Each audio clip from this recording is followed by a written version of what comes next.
Hello students, my name is Tejendra Raj. In this video, I will teach you some basic concepts of the living world. Okay?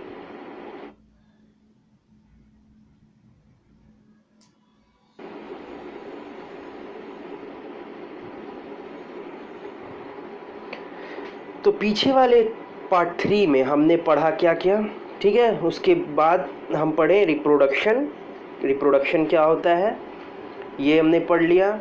हमने ये पढ़ लिया unicellular organism क्या होते हैं, multicellular organism क्या होते हैं। कुछ जो टॉपिक्स है जो रिकॉल कराना ज़रूरी है, जो इस क्लास में जिसकी बहुत ज़रूरत पड़ेगी, आप लोग रिकॉल कर ले फिर से।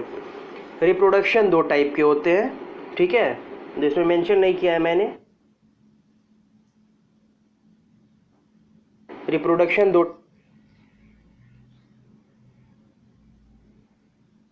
हैं, एक है एसेक्सुअल मोड ऑफ रिप्रोडक्शन, दूसरा है सेक्सुअल मोड ऑफ रिप्रोडक्शन।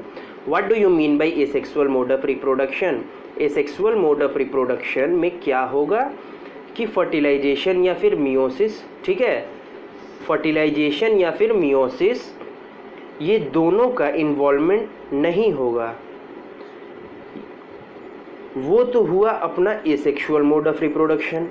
इसके अंदर सेक्सुअल मोड ऑफ रिप्रोडक्शन के अंदर गैमेट्स का फॉर्मेशन होगा थ्रू मियोसिस और फर्टिलाइजेशन। ध्यान से समझना सब।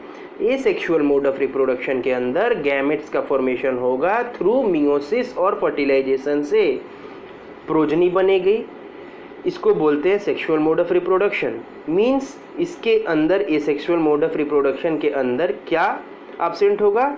गैमेटिक फ्यूजन, या फिर उसको आप बोल सकते हैं फर्टिलाइजेशन भी। और and meiosis is not involve in case of asexual mode of reproduction.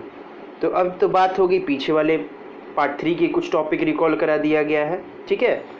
अब बात करते हैं हम लोग सेक्सुअल मोड ऑफ, अब बात करते हैं हम लोग टॉपिक पे आते हैं। सेक्सुअल मोड ऑफ रिप्रोडक्शन के अंदर फर्टिलाइजेशन भी होगा और मियोसिस भी होगा। मियोसिस की प्रोसेस भी देखने को मिलती है, ठीक है।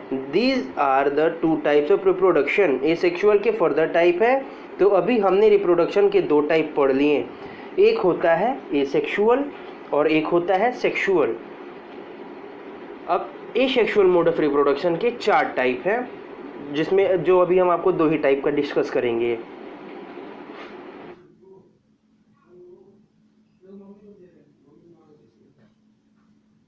Types of asexual mode of reproduction दिख रहा होगा आप लोगों की स्क्रीन पे।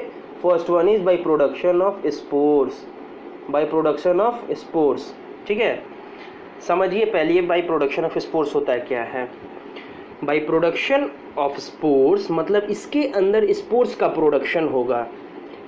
आधा मैंने आपको बताया था ना, आधे शब्द से ही, आधे वर्ड से ही पता लग जाता है कि क्या क्या है। इसमें क्या लिखा हुआ है? बाय प्रोडक्शन ऑफ स्पोर्स मतलब इसके अंदर स्पोर्स का प्रोडक्शन होगा। फिर उसके बाद स्पोर्स वापस रीजनरेट होकर इस हिसाब से रिप्रोडक्शन शो करेगा। ये वाला तरीका किसके अंदर देखने को मिलता है? It is seen in algae and fungi के मोड ऑफ रिप्रोडक्शन हो जाता है, ठीक है। एल्गी एंड फंजाई का एसेक्सुअल मोड ऑफ रिप्रोडक्शन में भी ये रिप्रोडक्शन करते हैं बाय प्रोडक्शन ऑफ स्पोर्स, ठीक है।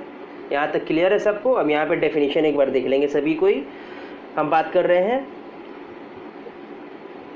टाइप्स ऑफ रिप्रोडक्शन के types. First one is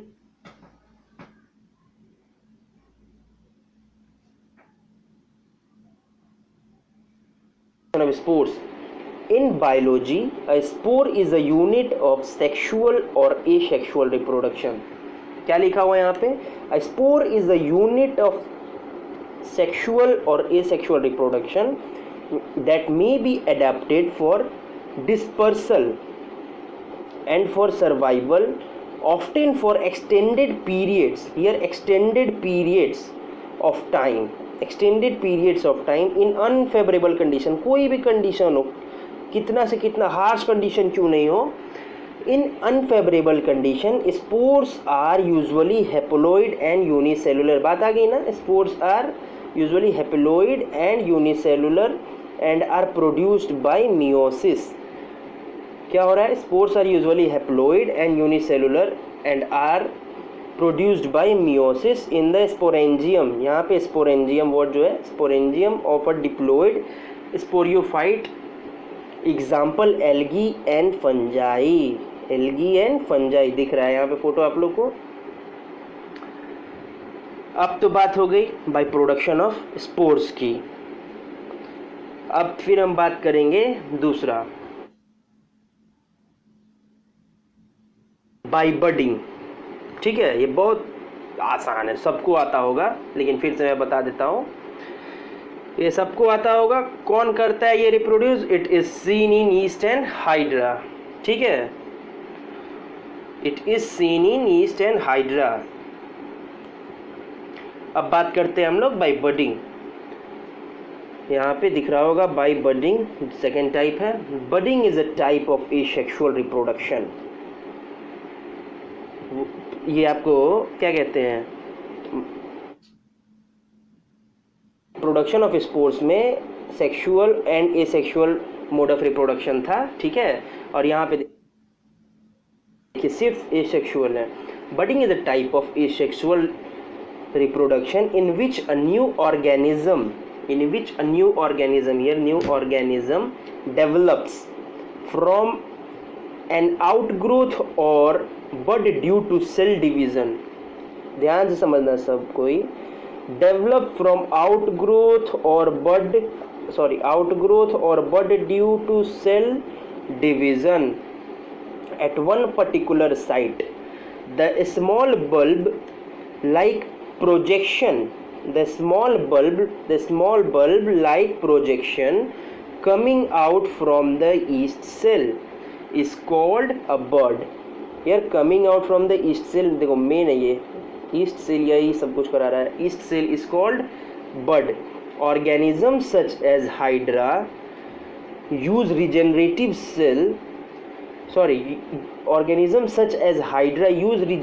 cells for reproduction in the process of budding. Example yeast and hydra दिख रहा होगा यहाँ पे फोटो में सबको ये. ठीक है, तो कौन शो करता है ये? East and hydra. तो अब हम लोग आगे अगला पार्ट जो होगा हम लोग के टॉपिक का पार्ट 5, उसमें हम लोग डिस्कस करेंगे बाय फ्रेगमेंटेशन और ट्रू रिजनरेशन, जो 2 टाइप बच रहे हैं. That's all from my side. Thank you all.